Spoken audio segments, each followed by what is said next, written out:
Perpetual bonds are in the news these days with the Securities and Exchange Board of India, that is SEBI,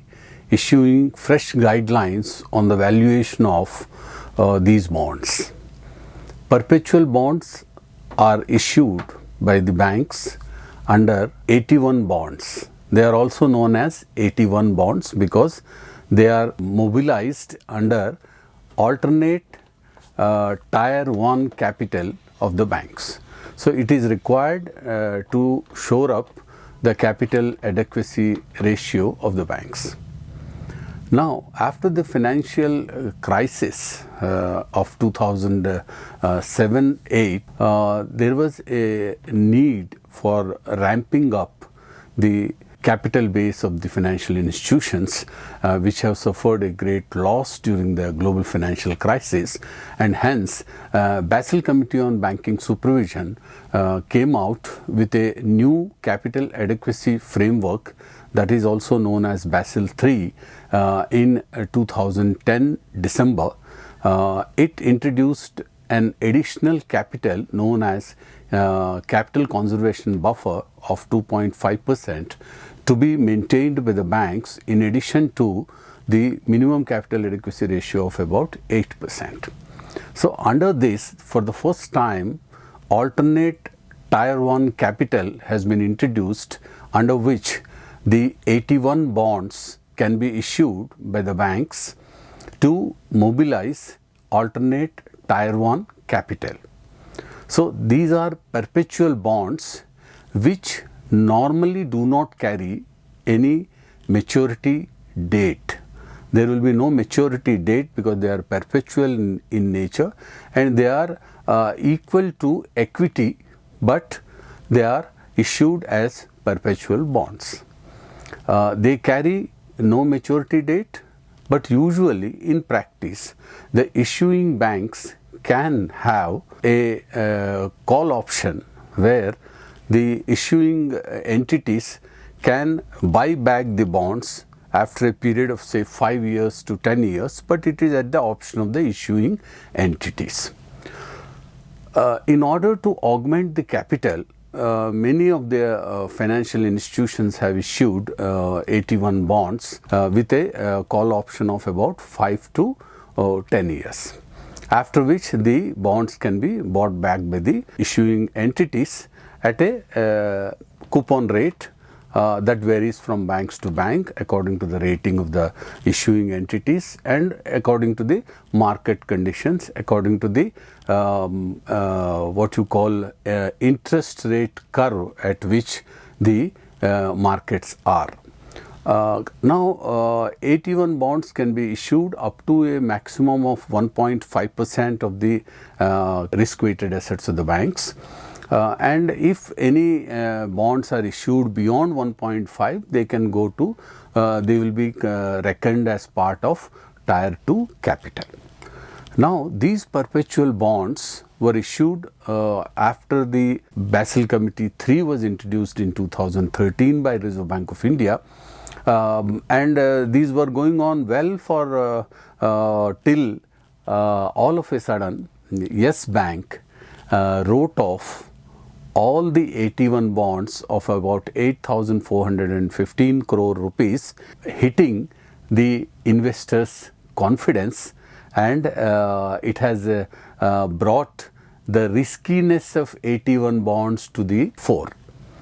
Now, what is new in AT1 bonds is that it has more risk because it doesn't have maturity date,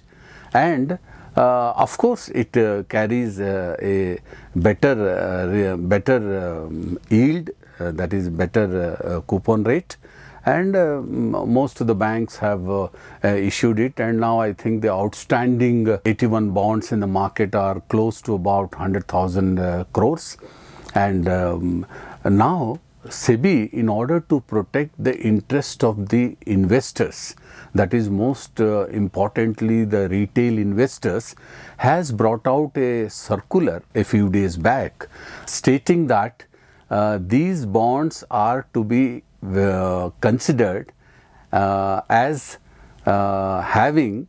a maturity date of about 100 years from the date of issue of the bonds. Now this has rattled the entire mutual fund market and the debt markets, because it will undergo the changes in the valuation of these bonds, and the market for these bonds may get affected, and the demand supply position may get affected. And it has also stated that no mutual fund or any mutual fund company can have more than 10% exposure to AT1 bonds, and not more than 5% of exposure to a single issuing entity. So these are the three broad guidelines which have been given to protect the interest of the retail investors after the fallout of the Yes Bank, which has written off all the bonds. So this is quite right as far as the SEBI is concerned, because it has to protect the interest of the investors, and retail investors are larger in number, and financial literacy and risk reading capacities are not matured to an extent that the investors can perceive the risks in these instruments, which are very less in number, but now the numbers are going up, and investments are shoring up under this sector. So in response to that, there has been a lot of furore in the market, and now yesterday SEBI has modified its stance as far as the valuation is concerned. It states that till March 2022, these perpetual bonds will have a 10-year maturity dates. That is, it will mature in 10 years from the date of issue of the bonds.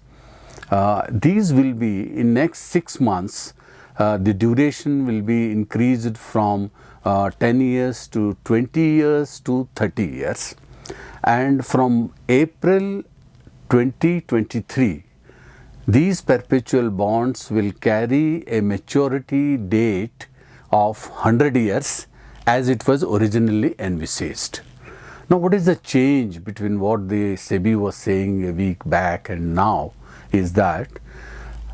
it was a blanket 100-year duration for all perpetual bonds originally, but now it has been softened, and till 2022 it will be only 10 years. So the valuations will depend upon that, unless the issuing entities have given a call option of 5 years or 10 years, and they have bought back the bonds. In that case, of course, they can always buy back the bonds. But the point to be highlighted here is the concern of the securities market regulator SEBI, and the concern of the finance ministry, and the concern of the mutual fund industry, and the concern of the holders of these AT1 bonds, different kinds of entities which are holding in their books these bonds, because their valuations will undergo change, and there will be a lot of demand supply mismatches, and many debt mutual funds may in future may not be able to subscribe to these bonds, and this will have a ramification on the banking system. They will not be in a position to float these bonds because there will not be much of demand. So these are all some of the banks will not be in a position to increase their capital adequacy ratios as will be required with the rise in the business levels of the banks. So these are all some of the implications which these bonds will have in future. And in any case, the perpetual bonds have a unique position as far as these yield and risk is concerned, and risk adjusted yield, if we compute, then of course the AT1 bonds will be on a different pedestal because they are perpetual in nature. And one inherent clause which is built into the AT1 bonds is that the value of these bonds can be written off, and the issuing entities may refuse to service these bonds if they are in loss or they are in a stage of bankruptcy, as has happened in the case of Yes Bank. Of course, the instances of like Yes Bank are very rare to happen, but still, as a financial entity, one has to be aware about what are the implications of issuing these bonds and how they can be marketed, and there should be no mis-selling, and the mutual fund industry should be able to protect the interest of its consumers. And the biggest thing that comes to the fore on the basis of the experience of AT1 bonds is that the consumer awareness about the risk sensitivity, their ability to grasp the riskiness of the securities markets and the various instruments, and since there will be no upside increase as far as the perpetual bonds are concerned when compared to the equity, equity can always have an upside risk, that is there could be appreciation of the investments, whereas in the case of debt instruments there will be no appreciation. Only the thing is the coupon rate is the only basis for subscribing these instruments. So I think with the experience of what has happened in Yes Bank, and with the experience of SEBI's concern for investor protection, a new wave of awareness will be coming in the markets towards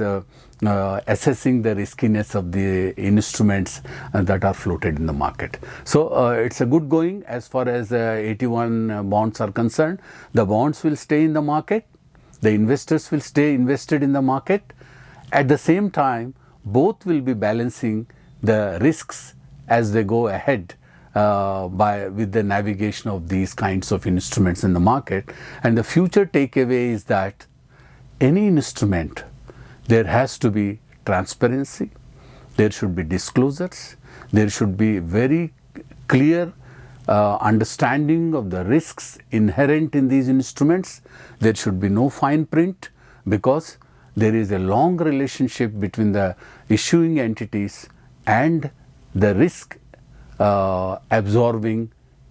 investors on the other side. So I think we will be able to better understand the nuances of AT1 bonds as we go forward. Thank you very much, and please subscribe to the channel and share among your friends, and put your comments, put your queries, interact with me. I'll be very happy to respond to your call. Thank you so much.